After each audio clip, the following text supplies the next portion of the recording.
कक्षा 9 भौतिक विज्ञान। अंकित प्रश्न गुरुत्वाकर्षण वाले चल रहे थे। इसमें देखिए हम फिर दोबारा कुछ बता रहे हैं, उनको ध्यान से समझें। हमने सूत्र बताया था आपेक्षिक घनत्व। आपेक्षिक घनत्व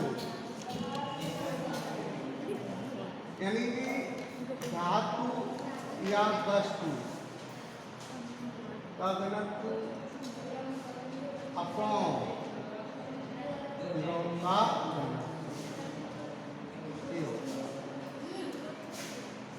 दाब बराबर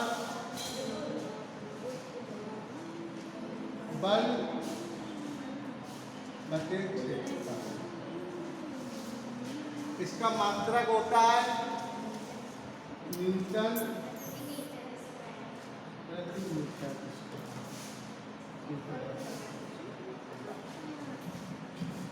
यानी दाब को P से F अपॉन E ये सूत्र। हम बार बार सूत्र बता रहे हैं, आप लोगों के समझ में आ जाए।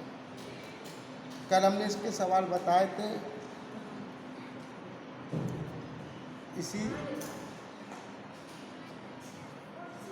आज इस लेसन की समाप्ति हो जाएगी आपको। क्वेश्चन नंबर 7 क्वेश्चन नंबर 7 में लिखा है एक गेंद को ऊर्ध्वाधर दिशा में ऊपर की ओर फेंका जाता है। इधर सुनिए, एक गेंद को ऊर्ध्वाधर ऊपर की ओर फेंका जाता है, 10 मीटर ऊंचाई तक पहुंचती है। क्या मीटर ऊंचाई तक पहुंचती है? 10 मीटर। एक गेंद को ऊपर की ओर फेंका जा रहा है तो 10 मीटर ऊंचाई तक पहुंचती है। जब वस्तु नीचे से ऊपर की ओर जाएगी तो अंतिम वेग 0 हो जाता है। क्या हो जाता है अंतिम वेग? v 0 होगा। यहाँ पर 0 s 10 मीटर। ये पता। तो दूसरा, वस्तु कितने वेग से ऊपर की ओर फेंकी गई? वस्तु किस वेग से ऊपर की ओर फेंकी गई? तो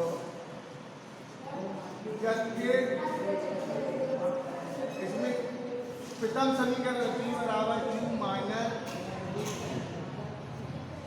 यहाँ प्रवृत्ति तुरंत कार्य करेगा। v बराबर u माइनस GT। जब वस्तु नीचे से ऊपर की ओर जाती है तो मंदन त्वरण होता है। कौन सा त्वरण होता है? मंदन। मंदन प्रवृत्ति त्वरण कार्य करेगा। मंदन तो v 0 हो जाता है। u निकालना है।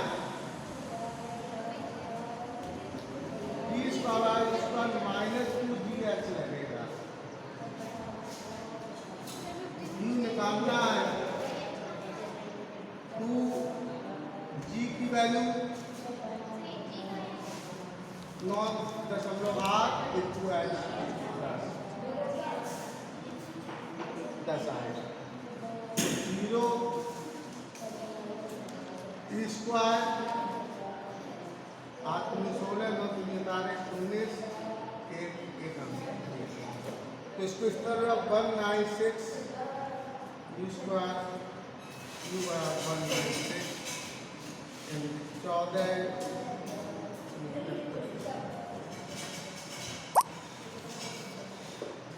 बस को 14 मीटर प्रति सेकेंड के वेग से ऊपर की ओर फेंकी गई है।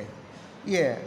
देखिए, एक गेंद को ऊर्ध्वाधर ऊपर की ओर फेंका जाता है, ऊपर की ओर फेंका गया तो नीचे जब ऊपर जाएगा तो अंतिम वेग भी 0 हो जाएगा। उत्पत्ति त्वरण का मान निश्चित होता है। जी का मान कितना लिया गया? 9.8 मीटर प्रति सेकेंड स्क्वायर लिया। ठीक है। गति के 2-3 समीकरण तो मैंने ही लगा दिया। v 0 u 2gh ये गुणा कर दिया। अब इसी में दूसरी स्थिति है। आप लोगों को सवाल लगते हैं आने लगे, लेकिन हमें लगता नहीं आते अभी। आप कह रहे वस्तु द्वारा उच्चतम बिंदु तक पहुंचने में लिया गया समय। उच्चतम बिंदु कौन सा, यानी कि यहाँ से चलती गई वस्तु उच्चतम बिंदु कौन सा होगा, 10 मीटर का पहुंचने में लिया गया समय पूछा है। उच्चतम बिंदु तक पहुंचने में लिया गया उच्चतम बिंदु या अंतिम वेग भी 0 हो जाएगा। तो इसमें लगेगा हमें समय t निकालना है, v बराबर u माइनस जी टी से भी लगता है। समय कितने समय लगेगा, तो समय t भी से लगेगा। तो v कितना होगा यार 0, u हमारा आ गया 1.0.8, ठीक है। अब इससे t हम निकाल सकते हैं आरा पूरा। तो हम इसको इस तरफ ले आएंगे तो 9.8 1 को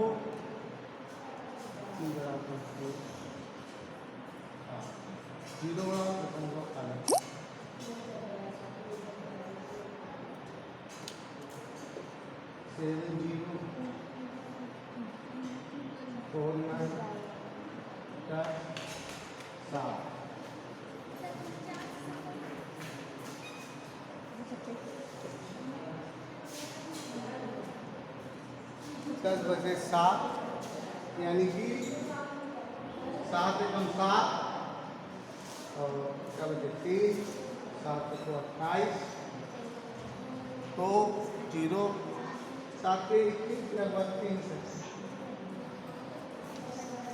कितना आ जाएगा, 1.43 सेकेंड में उच्चतम बिंदु तक पहुंचने में उसको समय लगेगा। ठीक है, इसी क्रम को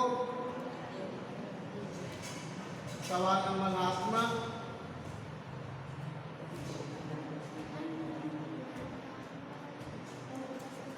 एक लकड़ी का गुटका मेज पर रखा हुआ है। एक लकड़ी का गुटका है जो मेज पर रखा हुआ है। इसका द्रव्यमान 5 किलोग्राम है, m बराबर 5 किलोग्राम। इसकी बीमारी जो गुटका है उसकी लंबाई चौड़ाई ऊंचाई 50 सेंटीमीटर है, तो उसको मीटर में बदलेंगे 50 और 100 दशमलव 20 दिया है, 20 सेंटीमीटर है तो 20/100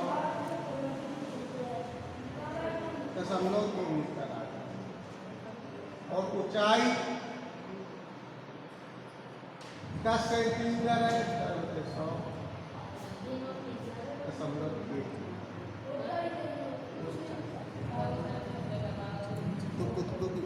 अब उन्हें क्या कह रहा है, कह रहा है इसके द्वारा मेज पर लगने वाले ताप को ज्ञात कीजिए। मेज पर गुद के द्वारा जो मेज पर ताप पड़ रहा है उसको ज्ञात कीजिए। यदि इसकी 20 सेमी और 10 सेमी भुजा की सतह मेज पर रखती है। अब बताइए मेज पर कोई सी रख दी गई है इस तरीके से, ये लंबाई और चौड़ाई, ये इस पर मेज पर ये भुजाएं इस पर दबाव डालेंगी, यही तो छेद पर निकल रहा है। तो हम यहाँ पर जो छेद पर ये लंबाई हो गई, ये चौड़ाई हो गई, तो यहाँ पे जो छेद पर होगा उसके द्वारा मेज पर लगने वाला क्षेत्रफल, क्षेत्रफल लंबाई तो चौड़ाई एक भुजा दी है 20 सेंटीमीटर और 10, तो 20 बचे यानी 0.2 और 10 है 0.1।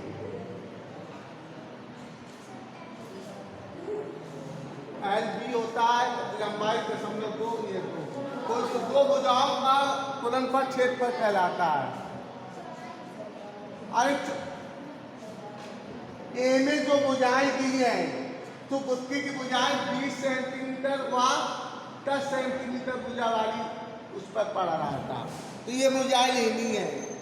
क्षेत्रफल का मतलब ये नहीं होता कि लंबाई को, तो भुजाओं का गुणनफल क्षेत्रफल कहलाता है, 3 भुजाओं का गुणनफल आयतन कहलाता है। इसमें क्या भुजाएं 0.02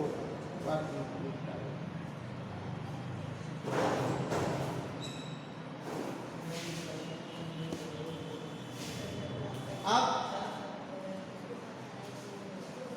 काफ डी बराबर F/A। अब F क्या होगा? F बराबर mg/a। mg, F का मतलब mg हो गया अपॉन a। तो यहाँ पर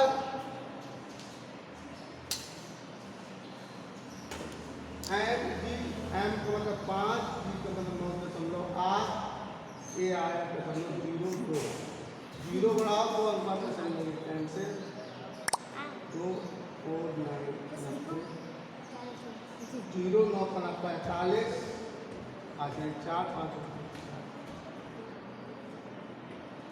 इतना न्यूटन प्रति मीटर स्क्वायर। ये आपका क्षेत्रफल है, न्यूटन प्रति मीटर स्क्वायर। 2450 ये आपका क्षेत्रफल आ जाता है। क्लियर हो गया होगा भाई। हमें इसमें ये देखना है कौन सा गुत्के का कौन सा भाग मेज पर रखा हुआ है। 20 और 10 सेंटीमीटर भुजा वाला भाग रखा था। एलबी को मतलब यानी लंबाई उसकी हम 0.5 है तो 0.5 नहीं, उसमें 20 और 10 सेंटीमीटर वाला दिया था। सवाल लगाना तो एक सरल है भाई, लगवा दिया उतार लिया, लेकिन उसको समझना चाहिए आप लोग, इसीलिए हमने इसको दोबारा बताया। अगला सवाल ये आपेक्षिक घनत्व के संबंध में है। देखिए इसमें चांदी का आपेक्षिक घनत्व दिया है, चांदी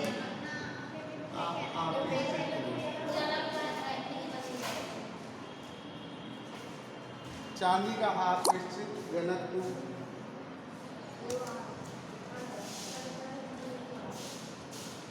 10.8। पानी का घनत्व दिया होगा और चांदी का घनत्व दिया। तो हमने आपको सूत्र बताया था आपेक्षिक घनत्व बराबर चांदी का घनत्व, चांदी का ये में देखिए एक चांदी दी है, चांदी का घनत्व निकालना है और पानी का घनत्व दिया है। तो चांदी का घनत्व अपॉन पानी का, अगर सोना होता तो सोने का घनत्व अपॉन पानी में, और कोई द्रव तो आपेक्षिक घनत्व 10.8, चांदी का घनत्व निकालना है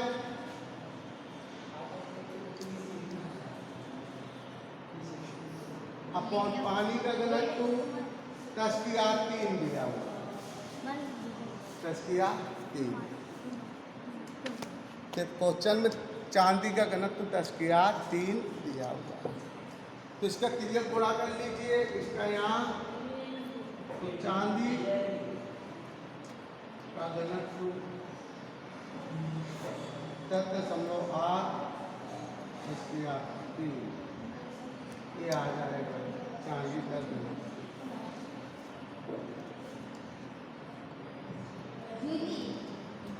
तो घनत्व होगा किलोग्राम प्रति मीटर क्यूब, किलोग्राम प्रति मीटर क्यूब। इसको मानक रूप एक अंक इधर लाएंगे तो 1.08, तो यहाँ 10⁻³ बजाय 10⁻⁴। इस तरीके से इस लेसन के ये सवाल पूर्णतया आपके समाप्त हो जाते हैं। अगला लेसन देखिए हम शुरू कर रहे हैं आगे के प्रश्न के लिए। अगले में लेसन है